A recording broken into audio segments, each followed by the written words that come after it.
Hey everyone, welcome to another interview here at Nourish, Heal, and Thrive. I'm so excited to bring Coach Corry Mathews to you today. He's a mindset coach, and we met through Bump a really long time ago, maybe in like March or early April or something like that. And I'm really excited to share his gifts with you. So first of all, Corey, thank you for being here. Well, my pleasure, and thank you for having me here, and thank you me and inviting me. Appreciate it. Yeah, so Corey, tell everybody in the group more about yourself, like who you are, where you're from, and what you do. Well, I'm coming to you guys from Anchorage, Alaska, and no, we're not off the west coast of California, but it is kind of chilly this year. And I am the founder and creator of Wellform Solutions, and I help show people how to program themselves so that they default to their best thoughts, behaviors, and emotions.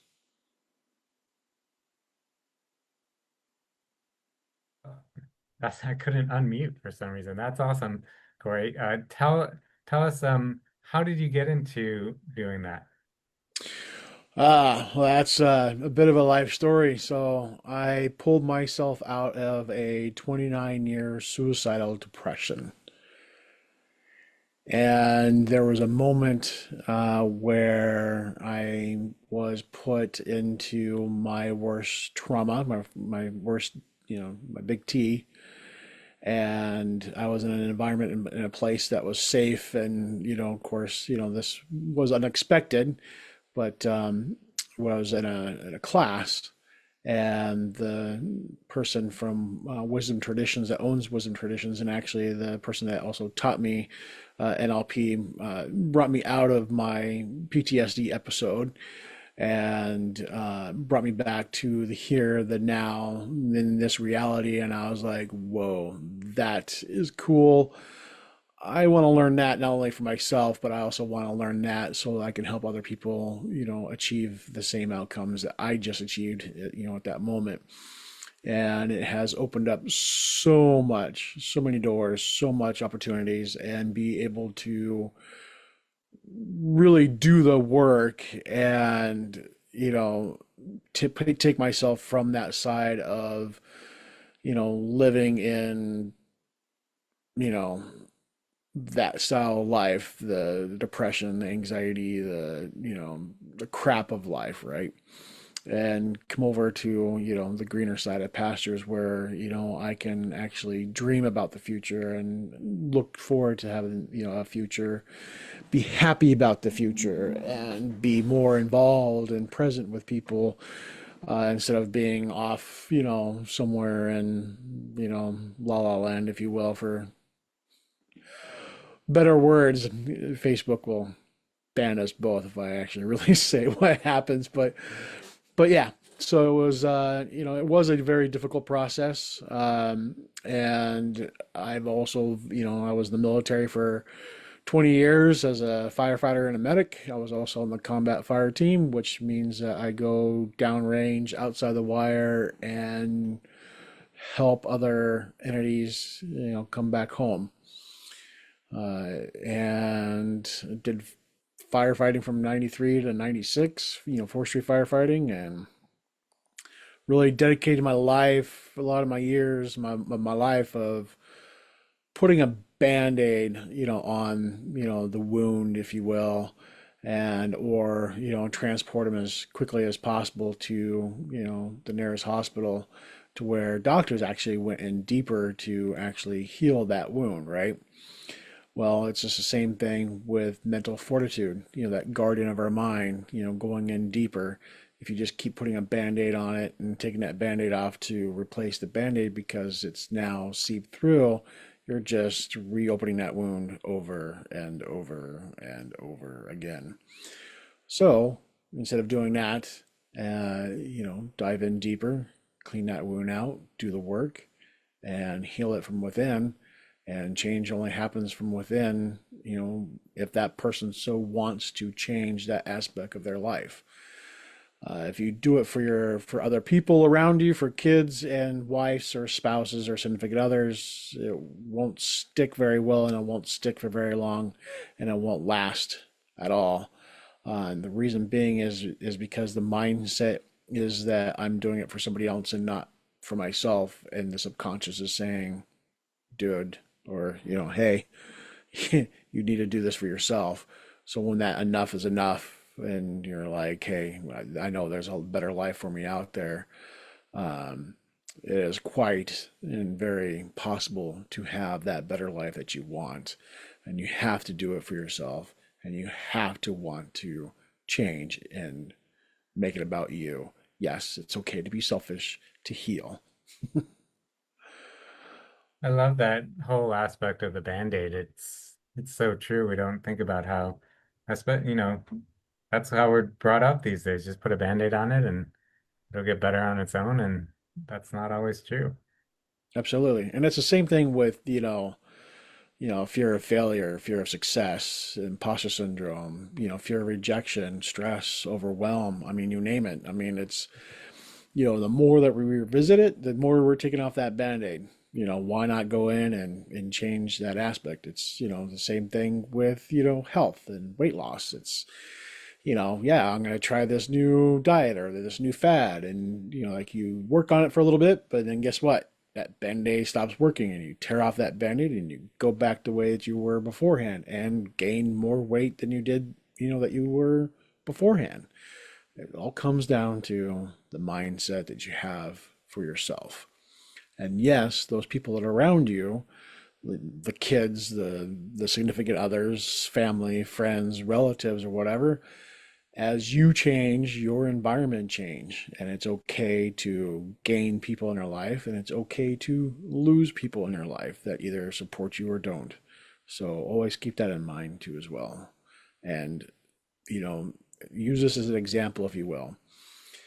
If you ever woke up in the morning, stubbed your toe and fell down or whatever, right? Got up late and you're trying to play catch up all day long and you're frustrated all day long. If you notice, people really don't want to hang around you so much. However, on the other side, when you get up, everything kind of clicks, everything falls into place, everything goes right, you're happy, you're joyful, and you're smiling, you also may notice that people want to hang around you more and even more as you spend more time in that state. It's the same thing about doing the work for yourself, either be it, mental, physical, all aspects of your life. Change has to start with you. I love that. And I've noticed on my journey that I've lost a few friends along the way. And yeah, it's because they were keeping me down in that lower vibration that I didn't want to be in. And I didn't realize they were doing it at the time because we were probably on the same vibration. And now that I feel like I'm improving and getting better, they just couldn't come along for the ride with me. Absolutely, absolutely, Derek. You are the product of the six people you spend the most time with. So Mm. choose your group, choose your circle, your inner circle, quite wisely. Yes, there are a circle of friends that I socialize with or associate with for different situations and different scenarios. If there's something I want to connect with and grow in the mental area aspect, I hang out with with people that are like-minded with me. If I want to go and jaw jack, for better words, because like again, Facebook will band us both. If I want to go and jaw jack, I'll go hang out with my my military buddies. My ex combat medics and therefore to to be in that realm, be in that area, be in that energy, and and talk things through that way too as well. It's the same, that as we go through life. Even family members, blood, you know, you can still love and care about them and not hang out with them. It's okay to do that. You don't have to be, at a person's beck and call if it doesn't serve you well. Yeah, so true. So if somebody is in a place where they don't want to be, or maybe they've realized they're hanging around people that they don't really want to be like, what's the next step for them that they can take to start making these changes? That's a very good question. the very first and next step is try to be as aware as much as possible. Not only, being aware of your surroundings, it's also being aware of your own, your own emotions, your own feelings. Everything's a choice and decision. We decide if we want to cry. We decide if we want to be angry or mad or sad or upset or frustrated. We make those choices. Yes, when the guardian of our mind becomes weak or we become tired, social media can have influence, other people can have influence. Being aware that that's going on and that's happening is the first step. And while you're in that process of awareness, pause, just like that. Just pause. Take a breath, slow down, and then realize and look, okay, and tell yourself, stop. You can say it out loud, you can say it to yourself. If you're around a bunch of people and if you just yell out stop, people kind of look at you kind of weird and kind of wonder what's going on. But what you're saying is those negative emotions, those negative thoughts that come into play, you have 90 seconds. It's been proven by science. You have 90 seconds to change that state. Once after 90 seconds, it starts doing damage, and on the molecular level of your body. It causes stress. You go down more rabbit holes. You start to think about something else. It really takes a toll on the body. And the more and more and more, just like compound interest, the more you do it, the bigger it gets. So you have 90 seconds to change that. So you say stop. Think about something that, no matter what, will put a smile on your face. Something about the past, present, or future that you always think about that puts a smile on your face will break that pattern. If you're sitting, stand up, shake it out, dance like you're dancing or whatever. If you're standing, try to take a step forward. Step forward is towards the future. Never step back because that's the past. Left and right is kind of neutral, but preferably, if you could, take one step forward. Get out of that space where that energy was at. And then celebrate, and then point at your chest or put your hand on your chest and say, I am amazing. I am magnificent. I am wonderful. I'm courageous. I am confident. I am powerful. Whatever. Those I am statements will get grounded and processed into your brain, right? And what that'll do is cause your brain to go, oh, that was cool. That was amazing. I want more. That dopamine hit. I was like, I want more of that. And you celebrate, however you celebrate. Take your hand, pound it down, pat your hand on yourself back, or just smiling. Whatever that celebration is for you, celebrate at the end. And what that'll do, it'll stop what's going on. If it still feels present, do it 9, 10 more times and do it faster, faster, faster. Think of that thought, that emotion that puts you in that state. It'll take you out of it all the time. It will program your brain to default to a better state than you were beforehand. And just like what Albert Einstein said, here's a quote from Albert Einstein. You can never solve a problem in the same state in which it was created in. Change your state, change your life. That's beautiful. It's amazing. I mean, it sounds so simple. Just stop, take a breath, think about something that excites you. It Take puts a a smile step, on your face. take a step forward and celebrate. Maybe do a little dance. Yeah, put your hand on your chest. And When you smile, when you change your state, when you get up and you said no and you get up and you move, point at your chest, smile at, or put your hand on your chest and say, I am magnificent. I am amazing. I am wonderful. Whatever those positive I am statements that come up. It's like programming. Like, our bodies are like big giant supercomputers.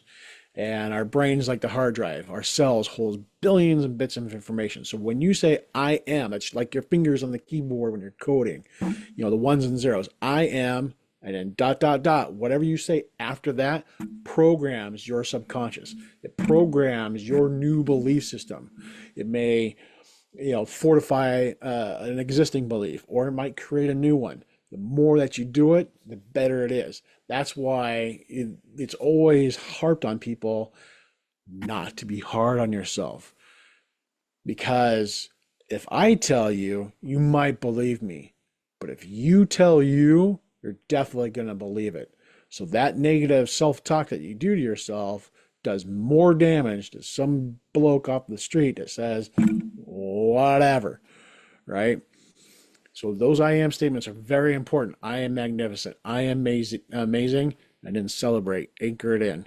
So say stop, think of something that's going to put a smile on your face, while you're getting up or stepping forward, think about that. What puts a smile on your face? Do the I am statement and seal it in with a celebration. I know it sounds corny and stupid. It works and it's backed by science. Matter of fact, the stop technique was kind of, something that Joseph McClellan III coined. Do a little research. This is a proven process. Wow, really cool. We really appreciate those steps. Corey, is there anything that we haven't talked about that you'd like to let everybody know?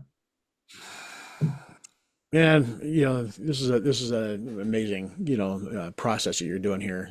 Helping people out. In every way possible. If you don't have the answer, you're bringing people that hopefully may help them with an answer. Never stop asking questions. You'll never know if you don't ask. And if you're ever struggling, remember that awareness. Remember that stop technique. And if you can, remember as you're falling asleep, as you're dozing off, remember to say this. And every day, in every way, I'm getting better and better. And every day, in every way, I am getting better and better. As you fall asleep, I am getting better. And every day, in every way, I'm getting better and better. And you say it about 15, 20 times as you're falling asleep. Even when the alarm clock, goes off, or right before you start to wake up as the alarm clock, you can remember to say, and every day, in every way, I am getting better and better. And what that'll do, it's that repetition, that continuous drum beat in the background for your subconscious to find ways to make you healthier, to make you mentally strong, to make you better in every day and in every way. Amazing. Amazing. Corey, how can people find you if they want to get a hold of you or work with you? Well, check me out on Facebook with Well Formed Solutions. That's Well Formed Solutions. I'm on social. I'm on Instagram, X. Yeah, Instagram, X. Not TikTok, YouTube, and I've got a podcast that's coming out called The Well Formed Mind. So you better listen to that there too. It'll be dropping on all the places where you get your, uh, your podcast from, and website, wellformedsolutions.com. Awesome. So I'm going to have you after this put all those in the comments so people Absolutely. can get a hold of you if they want to meet you. So I really appreciate you doing this, Corey. Any final words? No, I appreciate you, like again, helping people out and, and bringing people together to, like I said, building up that circle to help people achieve the outcomes that they want. Awesome. Well, thank you again, Corey. Thank you, everybody, for watching. If you like what Corey said and you resonate with him, he's going to put his links in the comments so you can get a hold of him and you can find out more about what he does and how he can help you. And if you like what we're doing here in Nourish, Heal, and Thrive, just comment interview below and we will contact you to set up an interview just like this so you have an opportunity to share your gifts, or maybe you're struggling and you need some support. We'll help you do that too. So just let us know how we can help you. And thanks again, and we'll see everybody next time. And Derek is a awesome, wonderful soul, and he does authentically care about each and every one of you. So please reach out to him. Thanks, Corey. I will see everybody. See everybody.